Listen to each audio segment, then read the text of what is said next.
I'm Dave Spaulding with the Spaulding Group. During this session, I'd like to speak with you about hedge funds and the Gips standards. Gips standards being the Global Investment Performance Standard. And Gips is a standard for firms to present their performance to prospective clients. Why are we having a special session just on hedge funds? Well, it seems that a lot of hedge funds think that compliance is either very difficult or perhaps even impossible for them to consider. In reality, we believe strongly that hedge funds should have very little difficulty complying. Why would I say that? One of the requirements within Gips is that all actual fee-paying discretionary portfolios must be included in at least one composite. And a composite basically is a collection of accounts with a similar strategy. Hedge fund managers often have hedge funds that are designed for specific strategies. So for many firms, it'll be a one-to-one relationship, one hedge fund equaling one composite.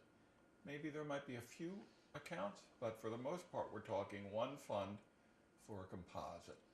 So the compositing process will be very simple. Another key requirement is that the returns be calculated in accordance with certain rules. Time-weighted rates of return, for example. Hedge funds calculate time-weighted rates of returns. In fact, they tend to be fairly easy to calculate because one of the things that makes calculating returns difficult is cash flows. Most hedge funds limit the timing on cash flows, so the valuation should be such that the return should be able to be derived very directly, very easily. The disclosures, again, we're talking typically one account per composite, and so the disclosure should not be complicated. And most hedge funds don't have lots and lots of strategies, they have a limited number. So we believe strongly that compliance should be fairly straightforward. In fact, we think that most hedge funds should be able to comply within a matter of weeks, not many months. The Gips standards have what are called guidance statements, and guidance statements provide additional information about the standards. And one that was recently introduced has to do with alternative investments.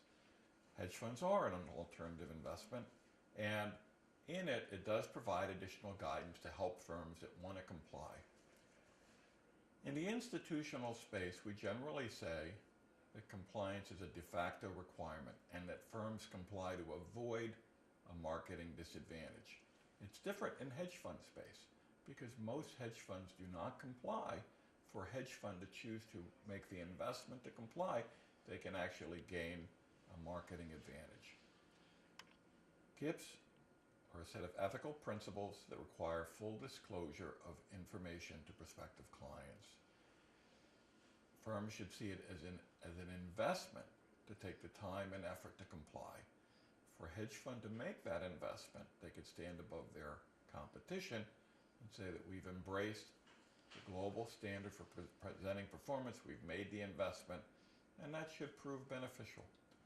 To learn more about our firm and our services, please call Chris Spaulding or Steve Sobey at our firm, 732-873-5700. You could visit our website, www.spauldinggrp.com, or you can email Chris at cspaulding@spauldinggrp.com or Steve Sobey at ssobhi, it's S-S-O-B-H-I, at spauldinggrp.com. Thank you very much.